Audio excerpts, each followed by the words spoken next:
Hello friends. Shashi Agarwal channel के अंदर मैं doctor Shashi Agarwal welcome you all. आज का जो हमारा सब्जेक्ट है that is the principle of economics और we could say macro economics. आज जिसके अंदर we are going to understand the meaning and scope of macro economics. अगर आपको मेरा ये एफर्ट सही लगता है तो डू लाइक माय वीडियो, इसको शेयर कीजिए और मेरे चैनल शशि अग्रवाल को सब्सक्राइब कीजिए।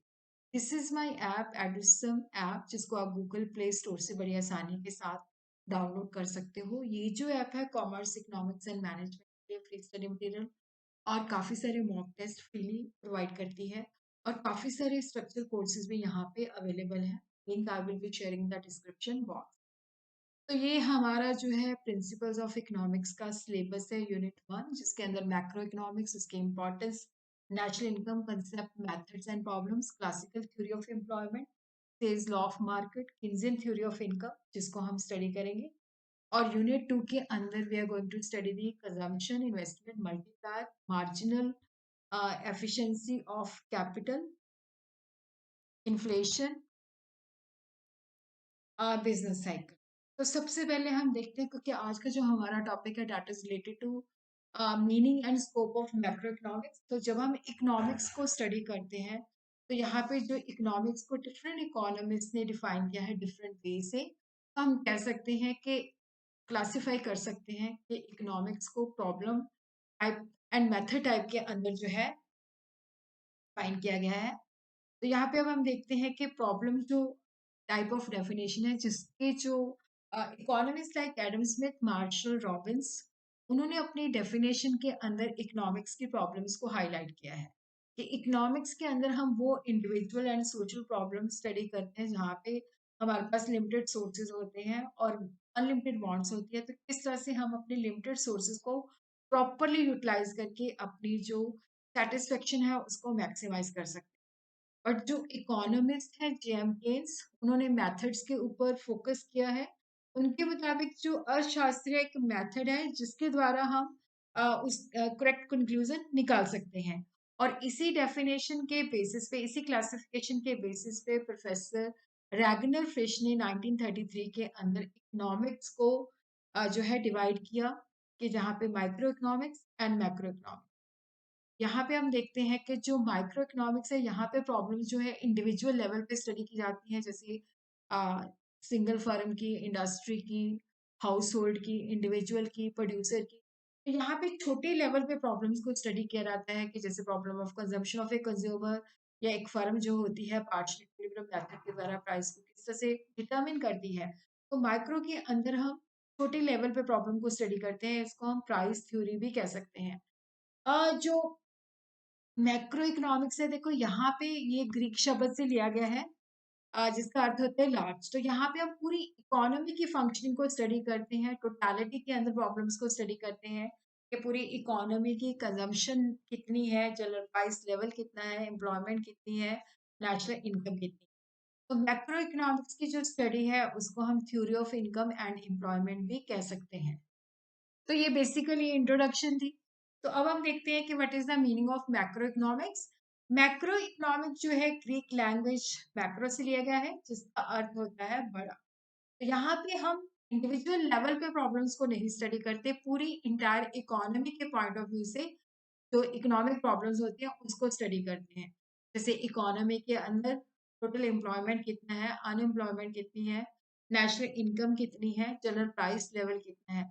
So macroeconomics is defined as that branch of the economics which studies economic activities, including economic issues and economic problem at the level of economy as a whole. तो macro economics के अंदर जब हम study करते हैं तो पूरी economy जो इकोनॉमिक प्रॉब्लम्स फेस करती है, जो इकोनॉमिक इश्यूज होते हैं, उनको हम स्टडी करते हैं। मैक्रो इकोनॉमिक्स को हम थ्योरी ऑफ इनकम और एम्प्लॉयमेंट भी कह सकते हैं और इन साधारण शब्दों के अंदर हम इनकम एनालिसिस भी कह सकते हैं। देखो यहाँ पे जब हम मैक्रो इकोनॉमिक्स के अंदर पूरी इकोनॉमी को स्टडी करते हैं तो पूरी इकोनॉमी के अंदर बेरोजगारी की क्या समस्या है, किस तरह से इकोनॉमिक फ्लक्चुएशंस आती हैं, किस तरह से बिजनेस साइकिल्स होते हैं,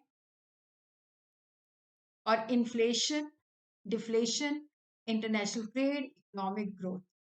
तो as a method of macro economic analysis is important to understand the working of the economy. देखो, जब सरकार ने पॉलिसीज बनानी है, सुटेबल पॉलिसी बनानी है, तो पूरी इकोनॉमी किस तरह से फंक्शन करती है उसको अंडरस्टैंड करना बहुत ही असेंशियल हो जाता है। तो डेफिनेशन ऑफ मैक्रो इकोनॉमिक्स, तो एम एच शिपैरो की, macro economics deals with the functioning of the economy as a whole. कि यहाँ पे हम जो इकोनॉमी है किस तरह से फंक्शन आउट करती है उसको स्टडी करते हैं। बोल्डिंग के मुताबिक macro economic theory is that part of economic which studies of overall averages and aggregate of the system. देखो, यहाँ पे जब हम क्योंकि इकोनॉमी को स्टडी करते हैं, जैसे पर कैपिटा इनकम स्टडी किया, तो यहाँ पे हम जो भी स्टडी करते हैं वो एग्रीगेट होती है और एवरेज के बेसिस पे होती है।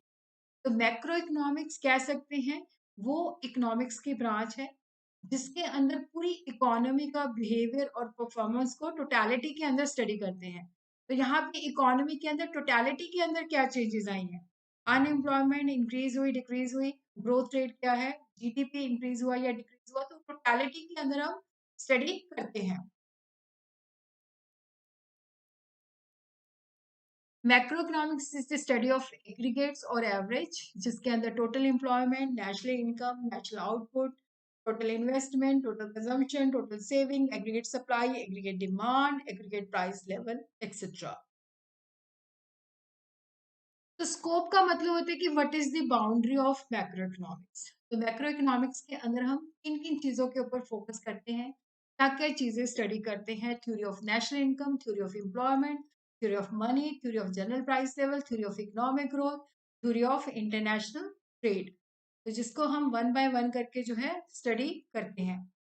तो थ्योरी ऑफ नेशनल इनकम के अंदर हम स्टडी करते हैं कि जो नेशनल इनकम है इसके डिफरेंट एलिमेंट्स क्या है, किस तरह से नेशनल इनकम को हम मेयर कर सकते हैं, एंड सोशल अकाउंटिंग। इसी तरह थ्योरी ऑफ एम्प्लॉयमेंट, जिसके अंदर हम देखते हैं कि कितनी रोजगार है, कितनी बेरोजगारी है। तो हम वो सारे फैक्टर स्टडी करते हैं जो लेवल ऑफ एम्प्लॉयमेंट को इफेक्ट करते हैं। इफेक्टिव डिमांड, वो जहाँ पे एग्रीगेट डिमांड और एग्रीगेट सप्लाई बराबर होती है। Aggregate supply, aggregate consumption, aggregate investment, aggregate saving and multiply.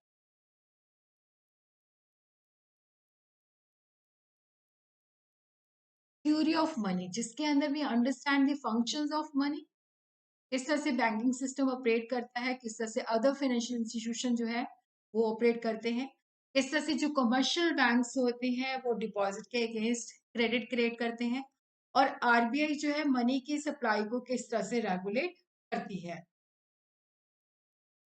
Theory of general price level, इसके अंदर प्राइस लेवल जो है किस तरह से चेंज होता है, किस तरह से निर्धारित होता है, इन्फ्लेशन के साथ कौन सी प्रॉब्लम जुड़ी हुई है और डिफ्लेशन के साथ कौन सी प्रॉब्लम जुड़ी हुई है। इकोनॉमिक ग्रोथ एंड डेवलपमेंट, यहाँ पे हम स्टडी करते हैं कि इकोनॉमिक ग्रोथ के साथ क्या इश्यूज हैं, किस तरह से हम अपनी इकोनॉमिक ग्रोथ और डेवलपमेंट को इंक्रीज कर सकते हैं, किस तरह रियल टर्म्स के अंदर पर कैपिटा इनकम को इंक्रीज कर सकते हैं, और जो अल्पविकसित देश होते हैं उनकी इकोनॉमिक ग्रोथ के रास्ते में क्या प्रॉब्लम्स आती है, किस तरह से उसको बूस्ट कर सकते हैं, और किस तरह से जो सरकार है उसके लिए अलग अलग पॉलिसीज बनाती है। थ्योरी ऑफ इंटरनेशनल ट्रेड, तो डिफरेंट कंट्रीज के बीच में ट्रेड किस तरह से होता है। इंटरनेशनल ट्रेड को हम स्टडी करते हैं, जो टैक्स लगाए जाते हैं इस तरह से। अब जैसे हमारी जो इंडियन गवर्नमेंट है कई बार अपने देश के अंदर जो डोमेस्टिक इंडस्ट्री होती है उसको किस तरह से प्रोटेक्शन प्रोवाइड करती है। और थ्योरी ऑफ इंटरनेशनल ट्रेड के साथ हम ये भी देखते हैं कि हमारा बैलेंस ऑफ पेमेंट जो होता है वो फेवरेबल है, अनफेवरेबल है। तो वो सारी चीज़ों को यहाँ पे हम स्टडी करते हैं। Budgetary deficit and fiscal policy, देखो जैसे अब इकोनॉमी प्राइवेटाइज हो रही है, तो ग्लोबलाइजेशन की वजह से क्या होता है कि बहुत ज़्यादा डेवलपमेंट करनी पड़ती है, जिसके लिए सरकार का जो बजट होता है वो डेफिसिट का होता है, एक्सपेंडिचर ज़्यादा होता है, रेवेन्यू कम होता है। तो किस तरह से मैक्रो इकोनॉमिक्स को देखते suitable fiscal policy frame out की जाती है। और उसी तरह interest rate and monetary policy, जिसके अंदर अब देखो इन्फ्लेशन है तो उसको कंट्रोल करने के लिए गवर्नमेंट जो है डियर मनी पॉलिसी अडॉप्ट करती है। और अगर डिफ्लेशन है, मंदा है, तो उस वक्त क्या होता है, चीप मनी पॉलिसी अडॉप्ट करती है। उसी तरह एक्सचेंज रेट जो होते हैं, जब हम इम्पोर्ट और एक्सपोर्ट करते हैं तो उसके अंदर हमें पेमेंट जो होती है फॉरेन एक्सचेंज के अंदर रिसीव होती है या पेमेंट करनी होती है। तो वहाँ पे भी हम फॉरेन एक्सचेंज किस तरह से डिटरमिन होता है, किस तरह से वो मतलब हमारे जो देश है उसको इम्पैक्ट करता है, उसको भी हम इसके अंदर स्टडी करते हैं।